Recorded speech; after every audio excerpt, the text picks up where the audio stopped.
You know how do you compliment an Indian woman? Nice tooth you have. They're not ready yet. My dentist pulled this tooth out.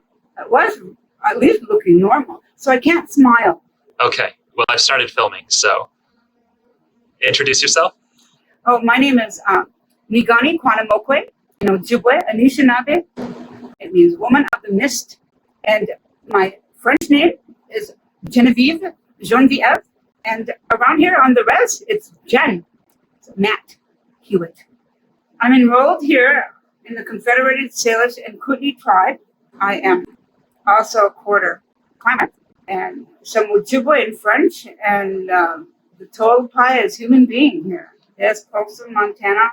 Born and raised in St. Ignatius, and that's about 30 miles away. I've been here by the lake for 30 years. So, Jen, tell me a little bit about yourself, include your time in the establishment of the Native American Music Association. I had the opportunity growing up with some really talented uncles that I call brothers. I just grew up around bass, rhythm, lead, drums, a lot of Beatles music. I ended up going to the University of Montana, where I received a BA degree. Opening up for Bob Hope, Search for Colgate Talent, won a talent show. Got interested in music, and people kept coming up to me and saying, well, go to be a part of the Indian Woodstock in 1976, and we're having Redbone there, and Exit, and Sheen Littlefeather, all these wonderful people. I said, sure. And then it just kept going, where I opened up for them and fell by the name of John Lee Hooker. Then I decided to do American Indian music in the classroom. Went into working with people in the Montana Arts Council, trying to do something like Jim Pepper did, Indian jazz, with the vocal pitches and tones to jazz melody, creating something like African scat, Hanatsiwa, Hanatsiwa, Yoha, Wanina, Yoha, hey, Yoha, Wanina, Yoha, hey, yo. One of Dr. Lewis Ballard songs. And just, I put that to some pitches and tones. So then I just got interested in being able to help my fellow musician friends get airtime. And around here in Folsom, Montana, we can't get any kind of people that are Native American descendants, any kind of music. I guess it's programmed, really, that's what they say. But if I owned a radio station and somebody was good, I certainly would put them on the radio. Went over to Minneapolis, St. Paul, established the Native American Music Association in 1994 with the help of the late, honorable, wonderful Kurt Blue Dog, attorney at law. And we had Michael Ballinger, a DJ. We had a lot of people from different areas in the Twin Cities helping us. Prince, the late Prince. We had showcased a different talent in Prince's studio called First Avenue. And that was on that was Friday the 13th. Of all the things, Indigenous' band that got in a wreck that night, and the drummer was, she still drummed, but I'm so superstitious that I can't stand even having my picture taken. We were talking about the Native American Music Association, and we were talking about a bit of the history of Huitt. The subject that we're covering tonight is frybread, and you're going to show us a recipe and sing us a song. I wanted to ask you a few questions about what you knew about the history of frybread and the history that goes into the conception and the integration into Native American diet. The song is called Diet or Fry It, and I have to say that my grandma, Rose Gardepee, would make fry bread, and all of us would go to the cabin, and it looked just like her chicken, and they were both together, and we could only pick once. I was short, and every time I picked something out of this big wash bowl looking thing, I would always get the bread. It looked like chicken, so today my fried bread looks like chicken because of that. And this lady behind me her name is Lucy Finley. She used to own Finley Point, and her husband lost it in gambling. But anyway, my grandma looked just like her, except for she had a scarf on her head. And they were sisters, Gardepee. And this lady was a Gardepee too. I don't know too much about her, except for the Finley Point area is pretty big. So she must have been sad to lose it. Going back to the fry bread, though, my grandmother married a Frenchman, a Nat from Montreal, Canada, and she was quite the cook. Her fry bread was great. I thought, because of all the heavy songs, these days, I thought we should have some fun with this song.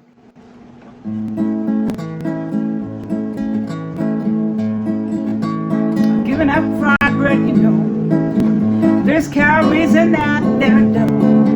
My blue jeans are tightening, it's really quite frightening, and breathing is difficult, so I've given up fried bread of late in an effort to really lose weight.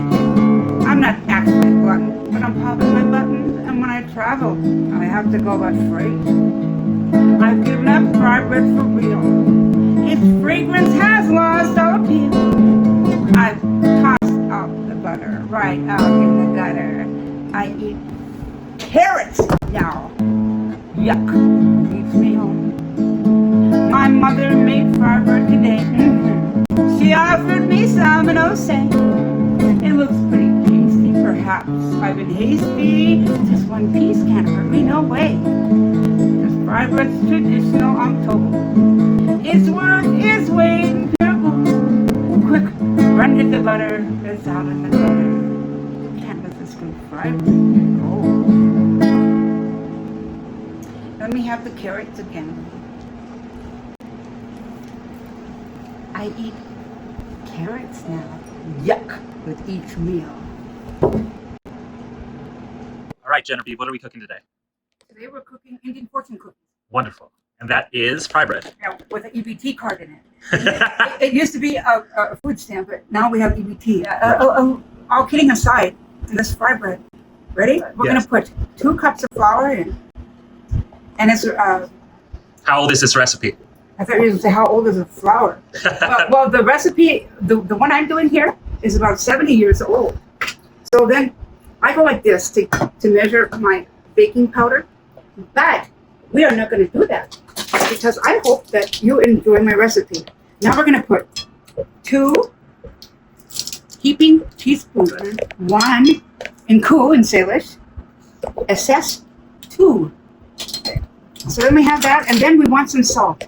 So let me just get some salt out of my salt shaker. And I think probably a 1/4 would be good. Just throw that in. Or then if you want to try this fancy little sea salt, you can go like that too. So just a pinch of each. Yeah, just a pinch if you want, but I never do the sea salt. I just did that to be funny. Now here is, it won't hurt though. It might even taste good. We'll see. Here's some sugar, as much sugar as you want. I kind of like sugar. So that is essentially about a cup or a 1/2 cup? Right there is about 2 tablespoons. But you can put a tablespoon, but the sugar makes it brown. But what makes it get puffy? This is the trick. Baking powder with double acting. This is the key to make your frybread puffy. Now, since we have this here, we're going to put a little hole in it right here. Just a little hole. In the center, got it. Yeah. And then we're going to put a little water. No measuring, just eyeballing? Yeah. And just kind of like it is going to erupt. It's a volcano and it erupts a little bit.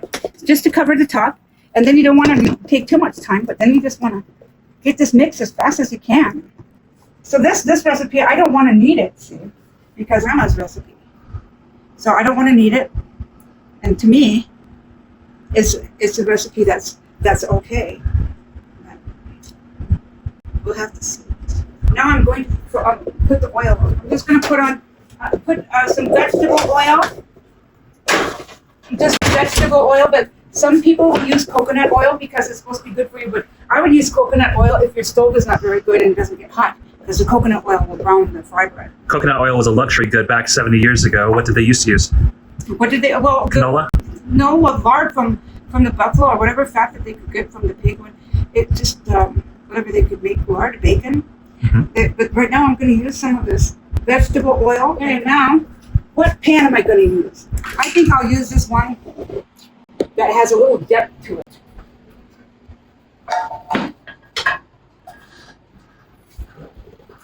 And then I'm going to put in, I don't know how you're going to measure this, but I'm going to probably try, how about 1/3 full at 2 cups.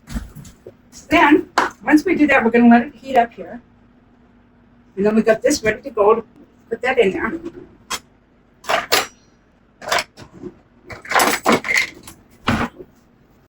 We'll put this here.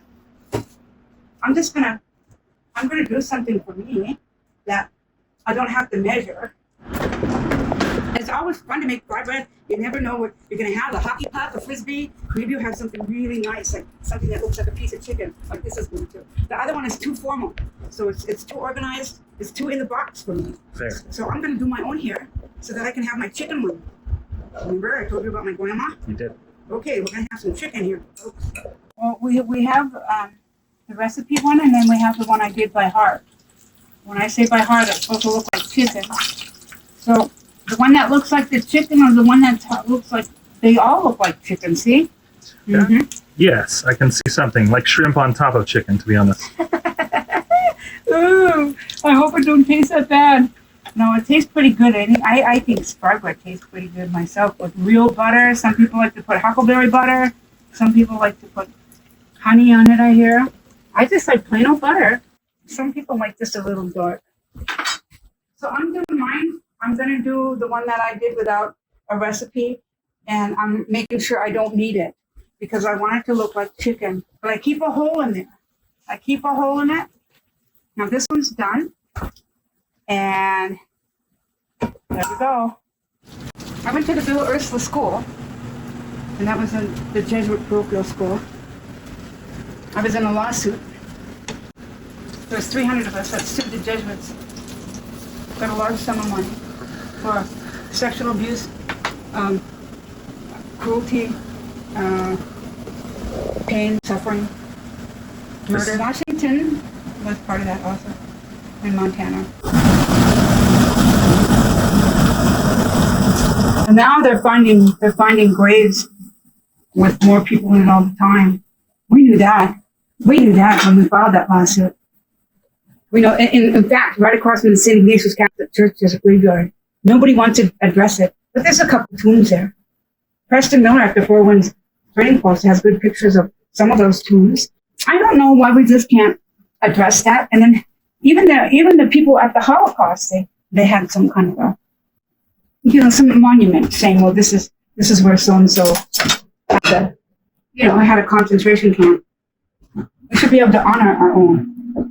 Okay, this is getting good.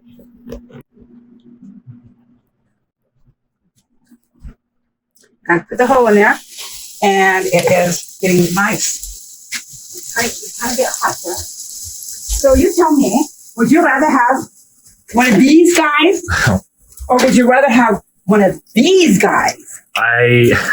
You're gonna eat that hot, okay? Wow. How you feeling?